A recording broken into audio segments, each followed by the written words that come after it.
నమస్కారం అండి. ఇవాల్టి మన టాపిక్ మనము ఒక మాస్ ఏరియాలో కనుక ఒక రెస్టారెంట్ పెట్టాలి, లేకపోతే ఒక ఫుడ్ సప్లై యాక్టివిటీ ఇనిషియేట్ చేయాలి అన్నప్పుడు మనము చూడాల్సినటువంటివి లేకపోతే తీసుకోవాల్సినటువంటి జాగ్రత్తల గురించి కొంచెం మాట్లాడదాం. ఇది 100% కరెక్ట్ అని నేను చెప్పను కానివ్వండి, కొంచెం మీకు ఐడియా రావటం కోసం మాత్రమే నేను ఈ వీడియో చేయటం జరిగింది.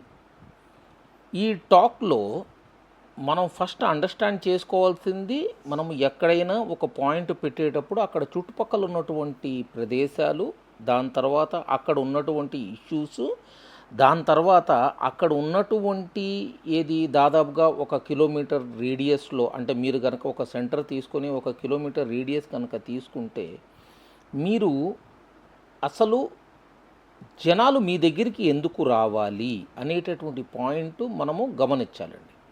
దాని తర్వాత ఆ జనాల యొక్క పర్సు యొక్క వెయిట్ కూడా మనము గమనించాల్సినటువంటి పాయింట్ ఉంటుందండి. పర్సు యొక్క వెయిట్ అంటే నేను చెప్పేది ఏంటంటే, ప్రతి ఒక్కళ్ళు వాళ్ళకు ఉన్నటువంటి ఫండింగ్ కేపబిలిటీస్లో ఎంత ఫుడ్ కోసం స్పెండ్ చేయాలి అనేటటువంటిది ఒక నిర్ణయం ఉంటుందండి. ఒకసారి మనకు ఒక జీతం రావటం కానివ్వండి, లేకపోతే మన దగ్గర ఒక ఫండ్ ఉంది అన్నప్పుడు ప్రతి ఒక్కళ్ళు వాళ్ళ యొక్క అవసరాలను బట్టి, లేకపోతే వాళ్ళ దగ్గర ఉన్నటువంటి ఫండ్ ప్రకారంగా ఒక 20 రోజులు గడపాలా, లేకపోతే 30 రోజులు గడపాలా, లేకపోతే 40 రోజులు గడపాలా అని ఒక పర్టికులర్ ప్లాన్, అంటే నెక్స్ట్ ఫండింగ్ డేట్ దాకా నేను ఎట్లా గడపాలి అని మెంటలీ ఒక ప్లానింగ్ జరుగుతుందండి, ఐడియాలజికలీ. అది మనకి తెలిసి జరగచ్చు, తెలియకుండా కూడా జరగచ్చు కానివ్వండి. ఎవరైతే డబ్బులు ఖర్చు పెట్టాలి అనేసి అనుకుంటున్నారో 90% of that particular people next day కోసం కూడా మైండ్లో పెట్టుకొని ఆ యొక్క ఫండ్ని యూటిలైజ్ చేసుకుంటారండి. ఇప్పుడు నేను చాలామంది ఏంటంటే ఒక పర్టికులర్ బిజినెస్కి మీద ఇంట్రెస్ట్ చూపెడతారు సార్. ఓకే, ఆ బిజినెస్ గురించి మనం మాట్లాడదాం, దాంట్లోంచి మిగతా యాక్టివిటీస్ మీకు అర్థమవుతాయి అనేటటువంటిది నా ఉద్దేశం. ఒక హాస్టల్లో ఉండేటటువంటిది లేకపోతే గనక ఒక ఉద్యోగి ఉండేటటువంటి ప్లేస్. ఓకే, అంటే ఎక్కువగా కొంతమంది ఏంటంటే ఒక రూమ్లో 2 ఉంటామో, లేకపోతే ఒక సింగిల్ రూమ్ ఉంటామో.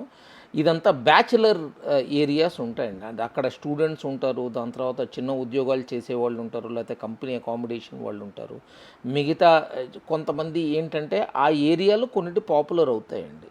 ఫర్ ఎగ్జాంపుల్, మనం అమీర్పేట లాంటి ప్లేస్కి వెళ్ళినా, లేకపోతే ఉప్పల్ దగ్గర ఉన్నటువంటి జంక్షన్ దగ్గరికి వెళ్ళినా, ఓకే, లేకపోతే మీరు ఒక్కొక్క ఏరియా దగ్గరికి వెళ్ళినప్పుడు బ్యాచిలర్స్ కోసము, లేకపోతే ఈ ఆల్రెడీ ఉద్యోగాలు చిన్న చిన్న ఉద్యోగాలు చేస్తున్నటువంటి వాళ్ళ కోసము, ఊరి నుంచి వచ్చి ఇక్కడ ఓన్లీ డబ్బు సంపాదన కోసం ఉద్యోగాలు చేసి దాని తర్వాత చాలా వరకు డబ్బు వెనక్కి వాళ్ళ ఇంటికి పంపించేవాళ్ళు ఉండేటటువంటి లొకేషన్స్ మీద చాలామంది ఫుడ్ వాళ్ళకి మన దాని మీద కన్ను ఉంటుందండి.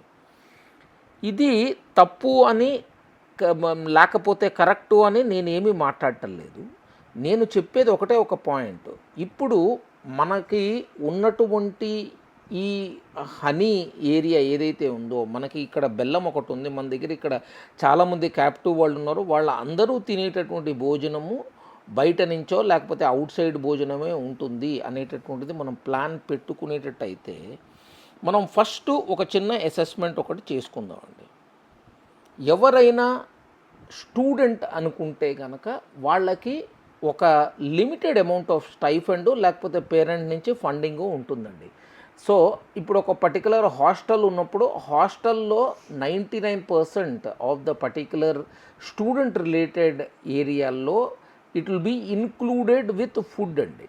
అంటే అక్కడ ఒక మెస్ ఉంటుంది, దాని తర్వాత మీకు ఒక రూమ్ ఉంటుంది. రూమ్స్లో వచ్చేటప్పటికి based on the size of the room and then as well as the capacity of the hostel, ఒక్కొక్క రూమ్లో 3-4 ఉంటారు. ఓకే, వాళ్ళందరూ భోజనంకి వెళ్ళాల్సినటువంటిది ఒక మెస్ స్ట్రక్చర్. ఈ మొత్తము ఏదర్ గవర్నమెంట్ వీళ్ళకి సబ్సిడీ ఇవ్వటమో, లేకపోతే వీళ్ళ పేరెంట్స్ వీళ్ళకి కొంత మనీ ఇవ్వటమో, లేకపోతే మిక్స్ అండ్ మ్యాచ్లో ఆ 2 అవ్వటమో అనేటటువంటిది రెగ్యులర్గా జరుగుతుందండి. సో మనము చూసుకోవాల్సింది ఏంటంటే ఒక హాస్టల్లో దాదాపుగా ఒక 1500 మంది ఉన్నారు అంటే వాళ్ళు బయటికి వచ్చి తింటారు, ఆ తినేదాన్ని నేను దాన్ని ఎన్కాష్ చేసుకుందాము అనేటటువంటి యాక్టివిటీ చాలామంది మైండ్లో పెట్టుకుంటారండి. ఇప్పుడు హాస్టల్ మెస్ యొక్క యాక్టివిటీను లేకపోతే మెస్ యొక్క మన క్యాటరింగ్ కాంట్రాక్ట్ మీద నేను మాట్లాడటం లేదండి. ఎందుకంటే అది ఒక డిఫరెంట్ బాల్ గేమ్, అది ఎప్పుడైనా మనం మాట్లాడుకుందాము. కానీ చాలా వరకు జనాలు ఈ చుట్టుపక్కల ఉన్నటువంటి అవైలబుల్ రిసోర్సెస్ నుంచి వాళ్ళ యొక్క బిజినెస్ డెవలప్ అవుతుంది అనేటటువంటిది పాయింట్ చూస్తారు. సో మనము ఫస్ట్ చెక్ చేసుకోవాల్సింది ఇన్కమ్ కేపబిలిటీ ఎంత ఉంది అప్రాక్సిమేట్ కింద, దాని తర్వాత వీళ్ళు ఉంటున్నటువంటి స్టాండర్డ్ ఎక్స్పెన్స్ సైకాలజీ ఒకటి మనం అండర్స్టాండ్ చేసుకోవాలండి. ఇన్కమ్ కేటగిరీ వచ్చేటప్పటికి ఎవరైనా సరే ఒక 15,000 నుంచి 20,000 రూపాయల్లో ఉండేటటువంటి క్యాండిడేట్స్ మాత్రమే హాస్టల్లో ఉంటారు అనేటటువంటిది లోక విదితమైనటువంటి పాయింట్ అండి. ఇప్పుడు ఒక్కొక్కసారి ఈ స్విగ్గీలో పనిచేసే డెలివరీ బాయ్స్ అయి ఉండొచ్చు, కొరియర్ కంపెనీల్లో పనిచేసే వాళ్ళు అయి ఉండొచ్చు, రెస్టారెంట్స్లో పనిచేసేటటువంటి వాళ్ళు అయి ఉండొచ్చు, సూపర్ మార్కెట్స్లో పనిచేసేటటువంటి కంపెనీ ప్రొవైడ్ చేసే అకామిడేషన్లో ఉండే వాళ్ళు అవ్వచ్చు. సో కంపెనీ ప్రొవైడెడ్ అకామిడేషన్లో ఉన్నప్పుడు అది ఫుడ్తో పాటు అసోసియేట్ అయి ఉంటుందండి. మీరు కనుక మన స్టూడెంట్స్తో ఉంటే కనుక స్టూడెంట్స్వి కూడా ఉంటాయి. దాని తర్వాత వచ్చేటప్పటికి working mens hostels, working womens hostels కనుక మనం చెక్ చేసుకుంటే అవన్నీ కూడా ఫుడ్తో పాటు ప్యాకేజీ పాయింట్లో ఉంటాయండి. ఇది ఓకే, నా ఏంటి నెలకి నువ్వు నాకు 5,000 రూపాయలు ఇవ్వు, లేకపోతే కనుక 6,000 రూపాయలు ఇవ్వు, నేను నీకు ఫుడ్ ఇస్తాను, 2 సార్లు ఫుడ్ ఇస్తాను, లేకపోతే 3 సార్లు ఫుడ్ ఇస్తాను. అంటే మీకు పొద్దున పూట బ్రేక్ఫాస్ట్ ఒకటి ఉంటుంది, దాని తర్వాత మధ్యాహ్నం పూట కట్టుకొని తీసుకెళ్లేందుకు ఒక చిన్న ప్యాకెట్ భోజనం ఒకటి ఉంటుంది, దాని తర్వాత రిటర్న్ వచ్చిన తర్వాత వాళ్ళు భోంచేసేటటువంటి పాయింట్ ఒకటి ఉంటుంది. ఇవంతా ప్రీ ప్యాక్ ఉంటాయి. లేకపోతే అటువంటి పెద్ద హాస్టల్స్ కానివ్వండి, మిగతా వర్కింగ్ మెన్స్ అండ్ ఉమెన్స్ ఈ ఏరియాస్ని నడిపించడం కొంచెం కష్టమైపోతుంది. కాబట్టి 99% of the particular time it will be a bundled one. ఇప్పుడు చాలామంది ఏంటంటే అక్కడ చుట్టుపక్కలన్నీ హాస్టల్స్ ఉన్నాయి, మన దగ్గరికి రావాలి అనేటటువంటి పాయింట్ పెడతారండి. నేను ఒక చిన్న క్యాలిక్యులేషన్ కనుక మనం తీసుకుంటే చాలామంది ఏమంటారంటే కనుక నువ్వు 50 రూపాయలకి 3 ఐటమ్స్ ఇవ్వాలి అని ఆ క్యాటరింగ్ వాళ్ళకి ఇస్తారండి. So the quality will absolutely be pathetic. అది ఏమైపోతుందంటే డబ్బులు ఆల్రెడీ కలెక్ట్ చేశారు. సో దీనికంటే అబవ్ ఉన్నటువంటి యాక్టివిటీస్ ఏవైతే ఉంటాయో ఆ యాక్టివిటీస్కి స్పెండ్ చేసేంత loose budget or available budget వీళ్ళది ఎక్సెస్ బడ్జెట్ వీళ్ళ దగ్గర ఉన్నదా అనేటటువంటిది ఒక స్టాండర్డ్ థాట్ ప్రాసెస్ అండి. ఇప్పుడు ఈ స్టాండర్డ్ థాట్ ప్రాసెస్లో ఏమైపోతుంది, నేను ఆల్రెడీ భోజనానికి డబ్బులు కట్టేశాను, మళ్ళీ నేను ఎక్స్ట్రా తీసుకుంటే ఇది ఎట్లాగో నాకు వెనక్కి రాదు, కాబట్టి నేను ఇది ఉంటుంది, కాబట్టి నేను దీన్ని మేనేజ్ చేయడానికి ఎక్సెస్ ఫండింగ్ చేయాలి. ఆ ఎక్సెస్ ఫండింగ్కి నాకు రిక్వైర్మెంటు లేకపోతే నా దగ్గర ఫండ్ లేదు, కాబట్టి నేను either I will take a credit activity are నేను ఉన్న దాంట్లో నేను గడిచిపోతాను ఆర్ లేకపోతే ఉన్న దాంట్లోనే నేను మేనేజ్ చేసుకుంటాను అనేటటువంటిది ఒక ఆలోచన ఉంటుంది. చాలా వరకు ఉన్న దాంట్లో హ్యాండిల్ చేయాలి అనేటటువంటి పాయింట్ పెడతారు.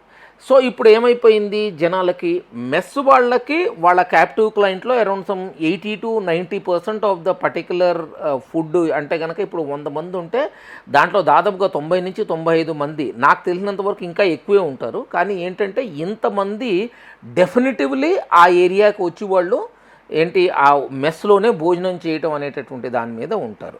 వీళ్ళు బయట మహా అయితే కనుక మనం చెక్ చేసుకుంటే చేసేటటువంటి ఖర్చు ఒక ఛాయ్కి కాఫీకి ఉండొచ్చేమో, లేకపోతే ఒక చిన్న కూల్ డ్రింక్ ఉండొచ్చేమో, లేకపోతే రిలాక్సింగ్ అయ్యేందుకు ఫ్రెండ్స్తో కూర్చునేందుకు ఉండొచ్చేమో కానివ్వండి, మిగతా యాక్టివిటీస్ మీద ఓవర్ స్పెండింగ్ అనేటటువంటిది ఎక్కువ ఉండదండి. అంటే మనకు ఎదురుకుండా మనకు ఒక క్యాప్టివ్ క్లయింటేల్ కనిపిస్తున్నారు, కానీ వాళ్ళ నుంచి వచ్చేటటువంటి రియలైజబుల్ వాల్యూ కనుక మనం చెక్ చేసుకుంటే అవి చాలా చాలా చాలా ఏంటంటే క్వశ్చనబుల్ ఉంటాయి. ఇప్పుడు నేను ఒక కన్సల్టెంట్తో మాట్లాడాను. ఈ మధ్య మేము ఒక రెస్టారెంట్ తీసుకోవాలి అనేటటువంటి పాయింట్తో నేను ఒక కన్సల్టెంట్తో మాట్లాడాను. దాని తర్వాత చుట్టుపక్కల ఉన్నటువంటి ఏరియాని ఒక స్వాట్ అనాలిసిస్ ఇవంతా చేశాను. ఓకే. సో ఇక్కడ నేను అనేది ఏంటంటే, ఈ ఏరియాలు ఎక్కడైతే బ్యాచిలర్ అకామిడేషన్సు, దాని తర్వాత వచ్చేటప్పటికి హాస్టల్ స్టైల్ ఆఫ్ అకామిడేషన్స్ ఉంటున్నాయో అవన్నీ లోవర్ లెవెల్ ఆఫ్ ఇన్కమ్ ఉన్నటువంటి వాళ్ళ ఏరియాలో ఉంటాయండి. అక్కడ ఏంటంటే మన ఎక్సెసివ్ క్యాష్ జనాల దగ్గర చేతుల్లో ఉండదు. సో ఎప్పుడైతే ఎక్సెసివ్ క్యాష్ ఉండదో అది స్పెండ్ చేసేటటువంటి ప్రెరగేటివ్ కూడా తగ్గిపోతుంది. ఇది మనం గమనించాల్సినటువంటి పాయింట్. ఇప్పుడు నేను నా కేస్ స్టడీ చెప్తానండి. ఓకే. నేను ఒక పర్టికులర్ కేస్ స్టడీ మా కోసం చేసుకున్నది. చుట్టుపక్కల నేను ఎనాలిసిస్ చేసినప్పుడు దిస్ పర్టికులర్ కేస్ స్టడీ అంతా మనకి ఉప్పల్ ఏరియాలో జరిగినటువంటిదండి కేస్ స్టడీ. నేను రెస్టారెంట్ పేరు తీసుకోను, వాళ్ళని బద్నాం చేసే ఉద్దేశం అనేటటువంటి పాయింట్ కాదు. మనం చేయాల్సింది ఏంటంటే మాకు అది నప్పుతుందా లేదా అనేటటువంటి పాయింట్. ఓకే. మేము చేసినటువంటి స్వాట్ అనాలిసిస్లో మీకు అది మెయిన్ రోడ్డు మీద ఉన్నటువంటి ఒక ఫుడ్ జాయింట్. సో మనం అనుకుంటాం ఫ్లోట్ పాపులేషన్ మనకు వస్తుంది అనేటటువంటిది. కానీ రియాలిటీ ప్రకారంగా కనుక మనం చెక్ చేసుకుంటుంటే అక్కడ బస్ స్టాప్ పక్కన ఉండటం వల్ల అక్కడ మనం ఎంత ఆలోచించుకున్నా జనాలు ఆపటం అనేటటువంటిది తగ్గుతుందండి. ఎందుకంటే అక్కడ పోలీసు నిగరాణి చాలా ఎక్కువగా ఉంటుంది. సో పోలీస్ నిగరాణి ఉన్న చోట జనాలు ఏంటంటే వాళ్ళ వెహికల్స్ పార్క్ చేయటం కానివ్వండి, లేకపోతే అక్కడ హాల్ట్ చేయటం అనేటటువంటి యాక్టివిటీ ఎక్కువగా జరగదు. సో అదొకటి. దాని తర్వాత రెండో పాయింట్, ఇది ఆ జంక్షన్ ఏరియాకి ఉండేటప్పటికీ చాలా హౌజెస్ మనకి మన మ్యాచ్ బాక్స్ లాగా ఉండేటటువంటి షట్టర్స్ మనకి దొరుకుతాయి. స్పేస్ ఎక్కువ ఉండదు. అండ్ సైమిల్టేనియస్లీ ఏంటంటే ఒక క్లెన్లీనెస్ కానివ్వండి, ఒక రెస్టారెంట్కి కావాల్సినటువంటి ఒక బ్రైట్ ఎలివేటెడ్ ప్లేస్ అనేటటువంటిది ఉండదు.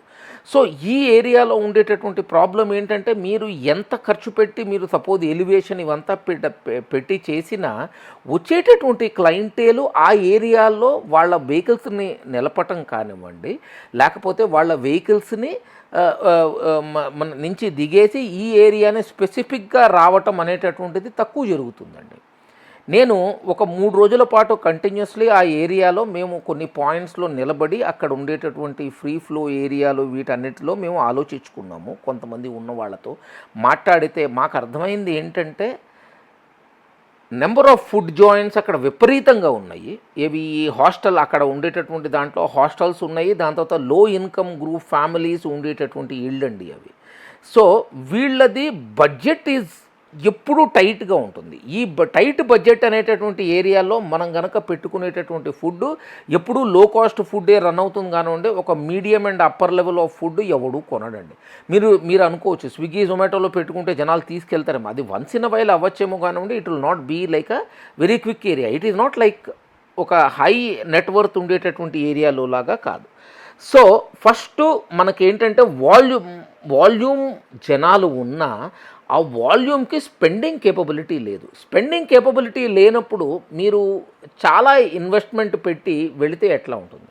ఫర్ ఎగ్జాంపుల్ మేము చూసినటువంటి రెస్టారెంట్లో ఆ ల్యాండ్ లార్డ్ పెట్టినటువంటి రెంటల్ కాస్ట్ ఎంత హై ఉందంటే కనుక సమ్వేర్ అరౌండ్ 80,000 to 90,000 రూపీస్ దాకా ఉందండి.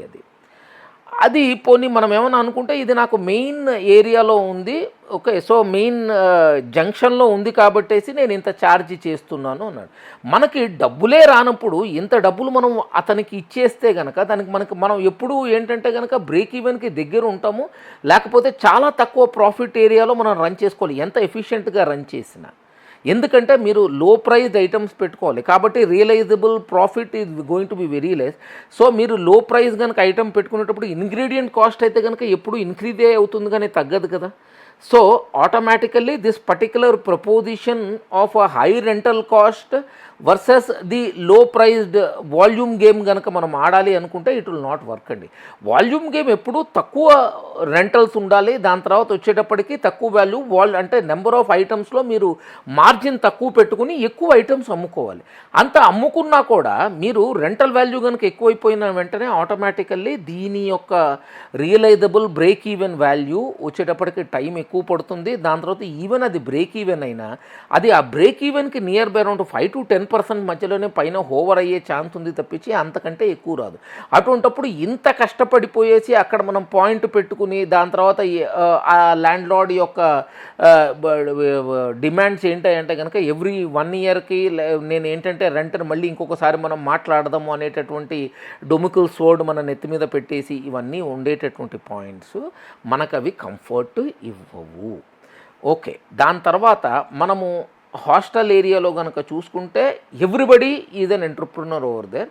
వాళ్ళు నేను ఇది చేసేస్తాము అది చేసేస్తాము అనేసి అంటారు. కానీ రిమెంబర్ వన్ థింగ్, ఫుడ్లో ఎప్పుడైనా గుర్తుపెట్టుకోవాల్సింది ఏంటంటే దాంట్లో ఇన్పుట్ కాస్ట్, ఇనీషియల్ ఎస్టాబ్లిష్మెంట్ కాస్ట్లు చాలా ఎక్కువ ఉంటాయండి. దాంతో ప్రతిరోజు హైలీ పెరిషబుల్ ప్రోడక్ట్ ఉంటుంది మన దగ్గర.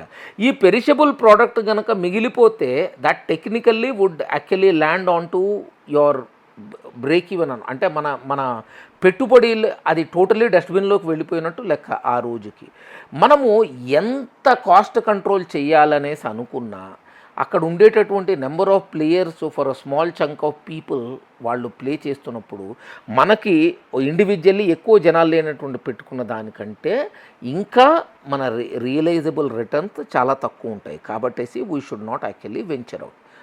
ఓకే, ఇక్కడ నేను చెప్పేది ఏంటంటే ఇటువంటి ఏరియాల్లో ఫస్ట్ మనము చూసుకోవాల్సింది ఏంటంటే మీరు పెట్టేటటువంటి భోజనము ఓకే కుర్రకారికిను దాని తర్వాత యంగ్స్టర్కి ఒక వెరైటీ ఇచ్చేటట్టు ఉండాలి. రీజన్ ఏంటంటే వాళ్ళ మెస్లో వాళ్ళకి భోజనాలు traditional food already is available అండి. అంటే ఫర్ ఎగ్జాంపుల్ ఒక వీక్ కనుక తీసుకుంటే కనుక వాళ్ళు ఏ సాటర్డేనో లేకపోతే ఫ్రైడే నైటో లేకపోతే సండే మార్నింగో వాళ్ళు బిర్యానీ చేస్తారు అనేసి అనుకుందాం మనం. ఓకే, జనరల్లీ సండే రోజు చెయ్యరు, ఎందుకంటే అందరూ బయటికి వెళ్తారు అనేటటువంటి ఉద్దేశాలతో ఒక ఫ్రైడే కానివ్వండి లేకపోతే సాటర్డే వీళ్ళకి ఒక విందు భోజనం లాంటిది వాళ్ళు ట్రై చేస్తారు. Where there will be a hot, there will be a sweet, ఒక పులావ్ ఉంటుంది. దాని తర్వాత వచ్చేటప్పటికి ఒక నాన్ వెజ్ ఉండేటటువంటి ఛాన్సెస్ ఆర్ మోర్ అన్నమాట. సో ఈ యొక్క ఏరియాలో మనం నడిపించేటప్పుడు ట్రెడిషనల్ ఫుడ్ అంటే కనుక రైస్ ఐటమ్స్ ఇవి ఐటమ్స్ రెగ్యులర్గా వాళ్ళ మెస్ ఏరియాల్లోనే దొరికిపోతాయండి. కాబట్టేసి మనం పెట్టుకోవాల్సింది మళ్ళీ అవే కనుక పెట్టుకుంటే ఏదో వన్స్ ఇన్ వైల్ ఎవరికైనా భోజనం లేట్ అయిపోయి భోజనం దొరకనప్పుడు మన దగ్గరికి రావటము, లేకపోతే వాళ్ళకి ఆ రోజు ఏదో డబ్బులు దొరకటము లేకపోతే టిప్పు దొరకటం వల్ల మన దగ్గరికి రావటం అవుతుంది తప్పించేసి it will not be a constant stream of business. So 90% of the particular people traditional food మీద కాన్సన్ట్రేట్ చేస్తారు అక్కడే. అదేంటంటే కనుక కర్రీ పాయింట్స్ పెట్టడం కానివ్వండి లేకపోతే చిన్న ఇది. మనం అక్కడ పెట్టుకోవాల్సింది ఎప్పుడైనా సరే డిఫరెంట్ ఓరియంటెడ్ అంటే కనుక మన టేస్ట్ బడ్స్కి unique budget oriented food. For example shawarma ఉండొచ్చు, బర్గర్ ఉండొచ్చు, లేకపోతే whatever reason it is there. Current youth ఉన్నారు కాబట్టి ఆ టైప్ ఆఫ్ బిజినెసెస్ మీద మనం కాన్సన్ట్రేట్ చేయాలి. అది లో ప్రైస్డ్ ఉండాలండి. ఓకే, నేను చెప్పేవి ఏంటంటే అక్కడ రన్ అవుతున్న వాళ్ళు కరెక్ట్ చేసుకునేందుకు మాత్రమే చెప్తున్నాను కానివ్వండి. వేరే వాళ్ళు మళ్ళీ అదే కూపన్లో వెళ్ళి పడతాను అంటే I think they will actually be losing a significant amount of capital if you don't run it well. ఎందుకంటే food is always high cost and high perishable product అండి, అది బిజినెస్ అది. సో మనం చేసేటటువంటి వ్యాపారంలో అంత హై కాస్ట్ కనుక మనము వేస్టేజ్ ఫామ్లో కనుక మనం తీసేయాలి అంటే it is like bleeding blood out of our own body on a regular basis. So eventually మనము డై అయిపోతాం. నేను చెప్పినప్పుడు నేను ఇందాక మీకు చెప్పాను కదా, నేను ఒక ప్రాజెక్ట్ కోసం తీసుకోవాలని వెళ్ళామనేసి.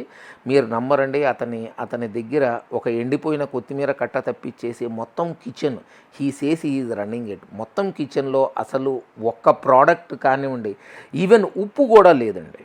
ఓకే, అంటే అతను ఎంత ఏంటంటే కనుక డ్రైన్ అయిపోయి ఉన్నాడో అనేటటువంటిది మనం గమనించవచ్చు. రెండో పాయింట్, మనము మాస్ సప్లయర్ అవ్వాలి అనేటటువంటిది కనుక మనం ప్లాన్ పెట్టుకుంటే. ఎందుకంటే ఇక్కడ మీరు మాస్ సప్లయర్లో లెటస్ సే ఈజ్ మీరు సప్లయర్ అవ్వాలనుకునేసి ఈ మెస్లో నడిపేటటువంటి వాళ్ళకి మీరు ఫుడ్ సప్లై చేయాలి అనుకుంటే కనుక అది వాళ్ళకే 50 రూపాయలు వస్తుంటే కనుక అతనికి ప్రాఫిట్ రావాలంటే మీ దగ్గర 30కో 35కో అడుగుతాడు ఫర్ అన్ ఎంటైర్ డే. అది ideologically it is not at all possible అండి. అది పాజిబుల్ అవుతుంది అంటే కనుక దాంట్లో ఎంత కల్తీ కానీ లేకపోతే యాక్టివిటీ రన్ అవుతుంది అనేటటువంటిది మనం ఆలోచించవచ్చు. సో ఇప్పుడు అది ఆడాలి అంటే కనుక వాల్యూమ్ గేమ్ ఆడాలండి. ఓకే, ఆ వాల్యూమ్ గేమ్ మెస్ వాళ్ళకి మీరు సప్లై చేయటము అనేటటువంటిది ఇది కరెక్ట్ కాదని నా ఉద్దేశం. అండ్ 2 రెంటల్ వాల్యూ తగ్గేటటువంటి ప్లేసులు మీరు పట్టుకోవాలి. అవి చిన్నవని కాదు, జనాలు కూర్చునేందుకు ఒక కంఫర్టబుల్ ప్లేసు, మీరు ఒక మోస్తరు క్వాలిటీను, దాని తర్వాత క్విక్ సర్వీసు, దాని తర్వాత వాళ్ళ టేస్ట్ బట్టికి సాటిస్ఫై అయ్యేటటువంటి పాయింట్స్ కనుక ఇచ్చేటట్టయితే దేర్ ఈజ్ అ ఛాన్స్ ఈ ఏరియాస్లో మీ బిజినెస్ ఒక మోస్తరు బ్రేక్ ఈవెన్కి ఒక 10 to 15% వెళ్ళేది. ఇంతకంటే ఎక్కువ వెళ్తుందని నేను అనుకోనండి. ఓకే, సో మాస్ సప్లైర్ అవ్వండి. ఓకే, దాని తర్వాత బండిల్ కాస్ట్ మీరు ఏవైతే తీసుకుంటున్నారో వీలైతే కనుక జనాల్ని మాస్ కాస్ట్లో 2 ఉన్నాయి, మీరు మొత్తం మెస్సును మానేసేయండి, ఇంత అమౌంట్ మీకు నేను పే చేస్తాను అని చెప్పి అక్కడ ఉన్న చుట్టుపక్కల హాస్టల్ వాళ్ళందరికీ కూపన్ బేస్ సిస్టమ్ పెట్టేసి మీరు ఫస్ట్ ఫ్లోర్లోనో లేకపోతే సెకండ్ ఫ్లోర్లోనో ఎక్కడో ఒక మెస్ టైపు బేసిక్ ఏంటంటే కనుక నేను చెప్పేది చాలా simple mess type environment create చేసి అది నడిపించుకోండి. ఓకే, అక్కడ ఎప్పుడూ వాల్యూమ్ గేమ్ ఉంటుంది, గొడవలు అవుతాయి, ఎందుకంటే కనుక చాలామంది జనాలు వస్తారు కాబట్టి. కానీ దానికి మీరు కనుక ప్లాన్ చేసుకుంటే that is one thing which you may actually get some benefit out of it. Okay, 3వ రకమైనటువంటి పాయింట్ క్రెడిట్ అండి. ఓకే, మీరు కనుక ఎవరికైనా క్రెడిట్ ఇవ్వటం కనుక మొదలైతే remember one thing, 1 to 2 cycles మీకు పోతాయండి పైసలు. ఎందుకంటే వీళ్ళు ఎప్పుడు ఒక హాస్టల్ నుంచి ఇంకొక హాస్టల్ మారిపోతాయో జనాలకి తెలియదు కాబట్టేసి మీరు క్రెడిట్ కనుక ఇస్తే అక్కడి నుంచి అతను మీకు చెప్పకుండా గాయబైపోయేటటువంటి యాక్టివిటీస్ చాలా జరుగుతాయండి. కాబట్టి ఎప్పుడైనా క్రెడిట్ ఇచ్చినప్పుడు ఒక సైకిల్ పేమెంట్ మీ దగ్గర రాదు అనేటటువంటి పాయింట్ని పెట్టుకొని మనం ముందరకు వెళ్ళాలి. దాని తర్వాత మీరు రెగ్యులర్గా మెనూను మార్చుకునేసి అక్కడ ఉన్నటువంటి మిక్స్ అండ్ మ్యాచ్లో సపోజ్ ఒక ఏరియాలో కరీంనగర్ క్యాండిడేట్స్ ఉన్నారు, ఇంకొక ఏరియాలో మెదక్ ఉన్నారు, ఇంకొకళ్ళు నిజామాబాద్ వాళ్ళు ఉన్నారు, ఇంకొకళ్ళు వచ్చేటప్పటికి విజయవాడ వాళ్ళు ఉన్నారు, లేకపోతే ఇంకొకళ్ళు గోదావరి క్యాండిడేట్స్ ఉన్నారు. ఇవన్నీ చెక్ చేసుకుని దాని ప్రకారంగా మీ మెనూ మార్చుకునేసి మీరు ఏంటంటే ఆ డిఫరెంట్ మన టైప్ ఆఫ్ ద కస్టమర్కి సూట్ అయ్యేటటువంటి మెనూని మీరు తయారు చేయాలి. ఎందుకంటే వాళ్ళు ఈవెన్ 1000 రూపాయలు ఇచ్చిన కస్టమరు ఓకే మీకు ఒక నెల కోసము వాళ్ళ డిమాండ్లు will always be to an extent of a 5 star candidates. ఎందుకంటే నాలుగుకి రుచి కావాలి అండ్ రుచికి డబ్బులతో సంబంధం లేదండి. ఓకే, మనకి మంచి రుచి ఎక్కడ దొరికితే కనుక అది చాలా డబ్బులు ఉన్నప్పుడు మంచి ఏరియాకి వెళ్తారు, డబ్బులు లేనప్పుడు వాళ్ళకి సూటబుల్ అయ్యేటటువంటి ఏరియాకి వెళ్తారు. ఎందుకంటే జిహ్వ చాపల్యం అనేటటువంటిది అది మారదు. ఓకే, ఎందుకంటే ప్రతి ఒక్కళ్ళకి వాళ్ళ యొక్క టేస్ట్ ఉంది. ఓకే, కాబట్టి ఇది ఎవరిని క్వశ్చనబుల్ పాయింట్లో ఆలోచించద్దండి. ఎవరి రుచి వాళ్ళకి ఎక్కడ దొరుకుతుందో అక్కడికి వెళ్తారు సార్. ఓకే, దాని తర్వాత మీరు బండల్ ప్యాక్ ఐటమ్స్ మీద కాన్సన్ట్రేట్ చేసేసి మీరు ఇటువంటి మెస్ వాళ్ళకి ఒక పొట్లం భోజనం ఇచ్చే ఆలోచనతో మీరు పెట్టుకోవచ్చు. అండ్ 2 అది ఎప్పుడు మన కారంగాను ఉప్పు పులుపు ఎక్కువగా ఉండేటటువంటి ఫుడ్స్ మ్యానుఫ్యాక్చర్ చేయాలి. చాలా వరకు నేను చూసినటువంటి ఏరియాల్లో ఇవే మ్యానుఫ్యాక్చర్ అవుతున్నాయండి. నేను చెప్పినటువంటి ఏరియాల్లో కూడా ఇదే అవుతుంది. ఓకే, సో మనము ఏంటంటే ఎవరిదైనా సరే మనం వ్యాపారం చూసుకునేటప్పుడు అక్కడ చుట్టుపక్కల ఉన్నటువంటి ఒక యావరేజ్ ఇన్కమ్ క్యాండిడేట్, ఒక యావరేజ్ శాలరీని మనము మన క్యాలిక్యులేషన్స్లోకి తీసుకోవాలండి. ఎక్కడైనా సరే కనుక మనం income capability of the mass కనుక మనం తీసుకునేటట్టయితే, ఇన్కమ్ కేపబిలిటీ అంటే మనం చెప్పేది ఏంటంటే మంది యొక్క స్పెండింగ్ కేపబిలిటీని మనం అసెస్మెంట్ చేయాలి అన్నప్పుడు మాస్ స్పెండింగ్ కేపబిలిటీ అంటాను నేను ఇది. అక్కడ మనం ఒక యావరేజ్ శాలరీ తీసుకొని దాన్ని ఆ చుట్టుపక్కల ఉన్నటువంటి కాంపోనెంట్స్లోకి స్ప్లిటప్ చేయాలండి. అండ్ రిమెంబర్ వన్ థింగ్, ఎవరైతే బయట ఊళ్ళకి పనిలోకి వస్తారో వాళ్ళు దాదాపుగా 60 to 80% of their salary they will always, ఇంకా ఎక్కువ కూడా ఉండొచ్చు, వాళ్ళ ఊళ్ళకి పంపిస్తారండి. కాబట్టేసి వాళ్ళు ఎప్పుడూ they will be without fund. Okay, or they will always be on the verge of ఏంటంటే చాలా తక్కువ మనీతో ఈ నెల రోజులు ఇంకా వచ్చే నెల రోజులు గడపాలనే థాట్లో ఉంటారు. కాబట్టి మీ దగ్గరికి వచ్చి స్పెండ్ చేస్తారు అనేటటువంటి ఆలోచన పెట్టుకుంటే technically that is an incorrect kind of a thought. So ఈ స్వాట్ అనాలిసిస్లో మనం చూసుకోవాల్సింది, ఈవెన్ దో హై టర్న్ ఓవరును దాని తర్వాత హై ఫుట్ఫాల్ ఉన్నటువంటి ఏరియాలకు వెళ్ళినా వాళ్ళందరూ అసలు ఖర్చు పెడుతున్నారా అనేటటువంటిది కోర్ రిలేటెడ్ యాక్టివిటీ. ఆ మధ్య మేము ఒక పెద్ద టిఫిన్ జాయింట్కి వెళ్ళామండి. ఓకే. సో ఇది నేను చెప్పింది కాదండి. నాకు చాలా క్లోజ్ అయిన వాళ్ళు చెప్పినటువంటి ఒక పర్టికులర్ పాయింట్. వాళ్ళు కూడా ఈ అనాలిసిస్లు రెగ్యులర్గా చేస్తారు. వాళ్ళు చెప్పింది ఏంటంటే, మనము ఒక టిఫిన్ పాయింట్ పెట్టాము. 2 కోట్లు పెట్టి ఒక టిఫిన్ పాయింట్ పెట్టాము. దాని లోపల గనక మనకి సేల్ అవుతున్నటువంటి ప్రోడక్ట్ ఏంటి, దాని తర్వాత ఏ టైంలో ఎంత సేల్ అవుతుంది అని గనక మనం చూసుకుంటే, అంత పెద్ద కిచెన్ను అంత పెద్ద ఇన్ఫ్రాస్ట్రక్చర్ అరేంజ్మెంట్ చేసేటప్పుడు దానిది గనక కాస్ట్ షీట్ మనం రాసుకుంటే దాని లోపల ఇంట్రెస్ట్ వాల్యూనే హెవీగా ఉంటుందండి దానికి.